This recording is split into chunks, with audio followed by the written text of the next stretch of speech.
Hello everyone, I hope you're all keeping well, healthy and happy. I was skimming through some news articles this week and I came across a couple of things that I thought were worth sharing with yourselves. Because I think that the two articles that I'm going to be speaking about speak to the level of absolute despair that the majority of people in many Western countries have given into. The first article touches on the sarcocapsule. Now, if you haven't heard about this already, this is a state-of-the-art suicide machine. What it does, you see, is allow anyone who has an access key to end their life by simply pressing a button. It's a new way for people to kill themselves without the presence of a doctor. Okay? Now, it was primarily devised as a means for people to euthanize themselves who were in a state of extreme suffering, who had no chance of recovering medically or otherwise. But the ramifications of this are quite serious. Now, this device can be 3D printed and assembled virtually anywhere. It was developed in the Netherlands, of course. Now, the fact of the matter is that the West, as I've commented on many, many times, is committing cultural suicide with a lot of the things that are going on presently, not only with the influx of mass numbers of people who are trying to displace the indigenous cultures in various countries, and not just the indigenous cultures, but cultures that have also assimilated into that primary culture. They're looking to uproot them. So that's one area, and no one's really pushing back against that except those people who are on the ground trying to highlight a lot of the very serious problems that have become endemic now as a result of ridiculous immigration policies and what have you. The lack of border controls and whatnot as well, or the lack of enforcement of border controls, more appropriately. So we've got that happening. We've also seen the decline of the academies, that is to say the universities and the colleges and the schools. And that's another form of cultural suicide. And everyone seems to be partaking in that by silencing speech, by silencing information from coming to light. Okay? It is the stripping away of knowledge and of facts that help people to think better, quite honestly. So we've got those things going on. We've seen the leaps and bounds that have been made by particularly the radical left in the present time to, again, prevent people from thinking, right? They want to do their thinking for them. It's a case of giving up your own personal rights and responsibilities to some higher authority. Well, if you think that that's a good idea, the question becomes, why don't you trust yourself enough to take responsibility for your own actions? Right? But I'm digressing here. The story about this sarcocapsule, the reason why I think it's relevant is because this extends that, in a sense, doesn't it? It allows people to kill themselves relatively painlessly and not face up to the realities of what is going on around them. Okay? And the epidemic of suicide has skyrocketed in the last few decades. Okay? And you can look at the numbers to see this. Male suicide in particular is through the roof. Girls are also committing suicide at higher rates than ever before, women and girls. So this is all very, very troubling. And when you have somebody who invents a machine that helps you to commit suicide easier, well, that's going to lead to a decline in the populations. Now, of course, you won't find people from low IQ cultures deciding to commit suicide because it goes against their ethos, their religious beliefs and so on, their ideological positions many a time. But the people that will kill themselves are those people that feel completely hopeless, that have given in to despair, that see what is happening around them and don't feel they can bear the responsibility of correcting that. Okay? And who are we talking about here? Well, we're talking about the people that are probably the most intelligent in whichever country they happen to be in. Because intelligent people can see the problems a mile off, and as a matter of expediency sometimes, quite rationally many a time, people choose to commit suicide.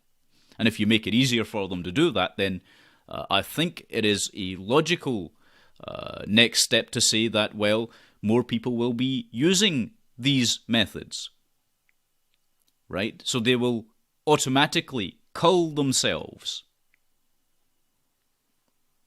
And those people that would say, well, this won't be the case, what I would say to that as a counter-argument is, you don't seem to understand then that the slippery slope argument, if people were to say, well, this will only be used for euthanasia, let's say, for people who are terminally ill, I would strongly say to them, hang on a second, we've seen that the slippery slope argument isn't a fallacy, but a reality in many, many different arenas.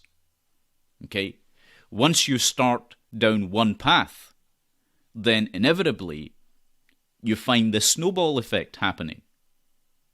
And every time that people have said, well, that won't happen in this arena or that arena, we've seen that in point of fact, it actually does happen in exactly those ways, because of the laws of cause and effect. If you make it socially acceptable, then because the ethical underpinnings, the philosophical foundational underpinnings that govern a society, the morals, the mores, are no longer there, then people are more than willing to give in to the immediate decadence, let's say, or, in this case, the immediate self-annihilation, the desire for self-annihilation, which can arise. And it happens to the best of us. So in a moment of weakness, in a moment where we've given in to depression, let us say, and that's another thing, by the way, ethically, it's a question to be raised. What about people who suffer from depression? Will they have access to such devices? Especially if depression can be corrected or helped or treated without resorting to these kinds of means, which are a permanent solution to a temporary problem, let us say. Okay, sometimes psychoactive drugs can help. I would advise against them, but sometimes they can be helpful for people who are very seriously troubled. But other times, simply a change of lifestyle can actually help people who suffer from depression. But if the depressed person has one of these machines, or a 3D printer which can print out one of these machines, then they would be, again, giving in to that part of themselves which does want them to end their life. So there are some very, very serious concerns that I have about this that I think a lot of other people should probably have as well, because these current waves of newcomers, let us say, into every country right now, what are they bringing with them? That's the question. Is it going to be a better ethical framework to replace what was previously there? When they fill the vacuum that's left over, what will that be? What form will that take? Is it one of oppression? Well, we find in many an instance, particularly with the spread of this religious dogmatic worldview that is a part and parcel of Islamism, yes. So free thinking is out, and ideologically driven actions and behaviors will replace the free-thinking individual. Right? That's the way in which it's going to go if we're not careful. And all of these things pertain to the fact that that is the direction in which people seem to want to go.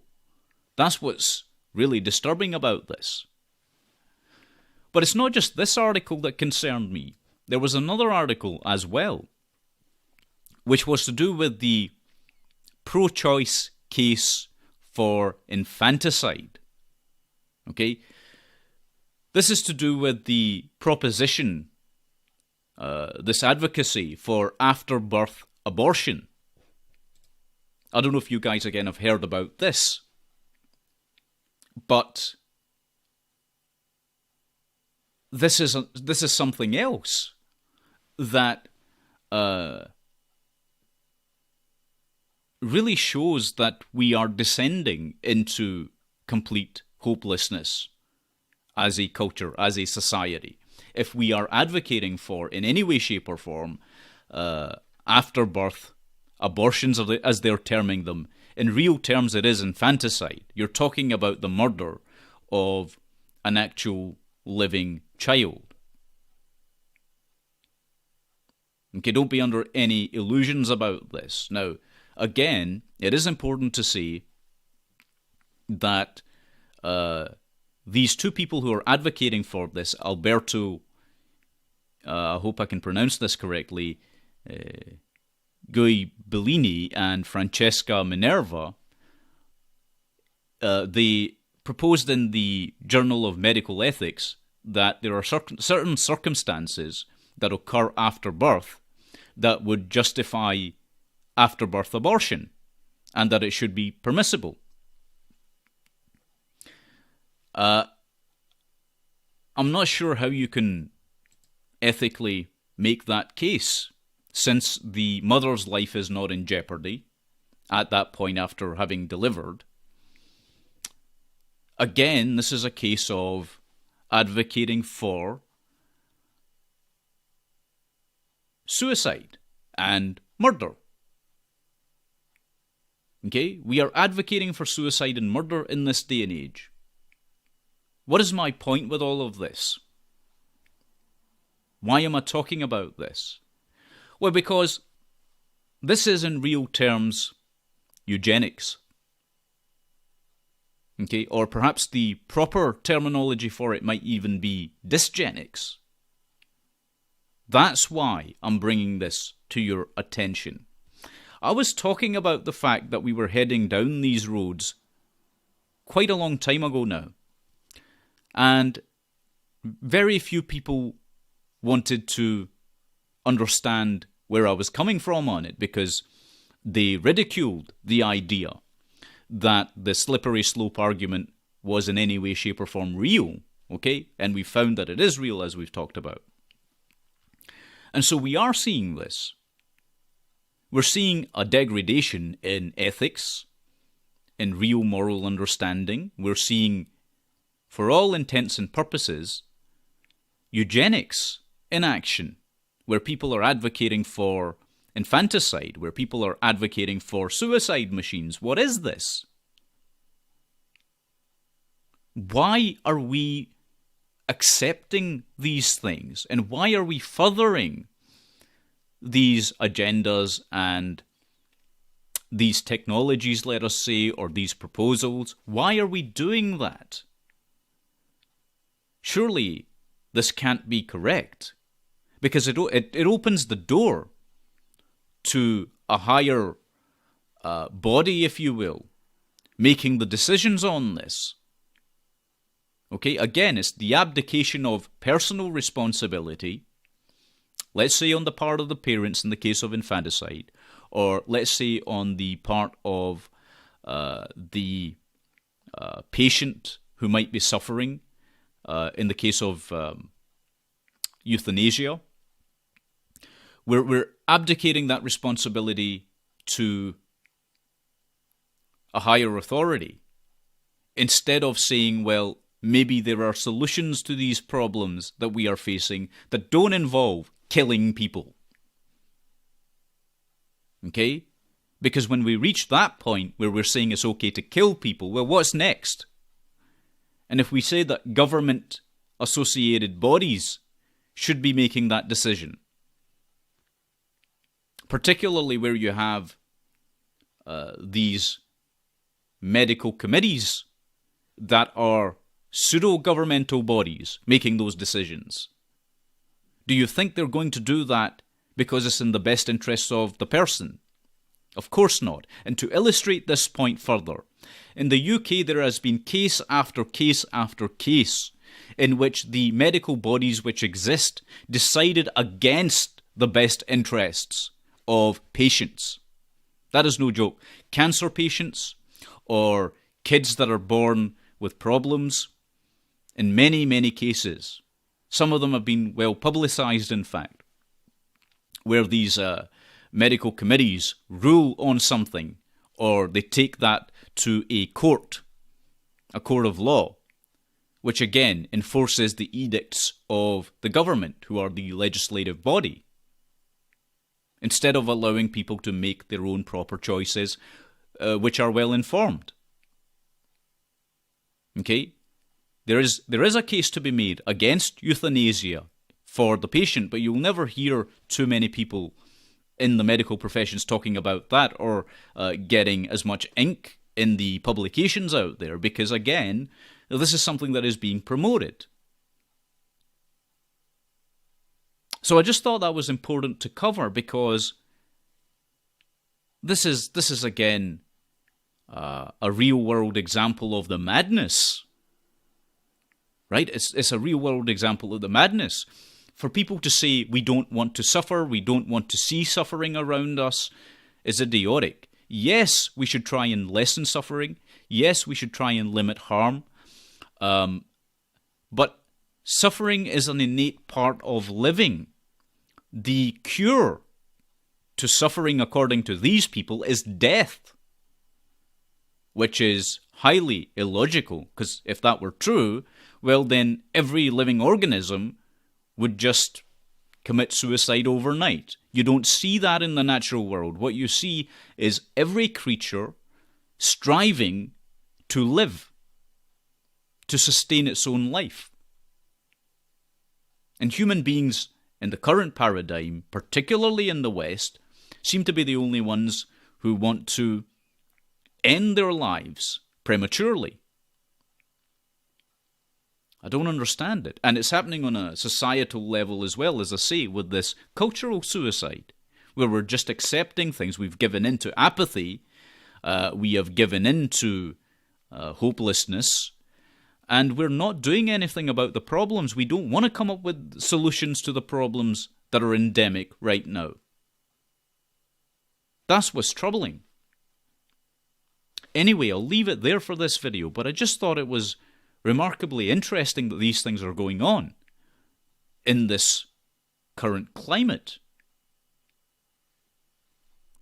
Anyway, thank you very much for watching. Take good care of yourselves, and God bless you all.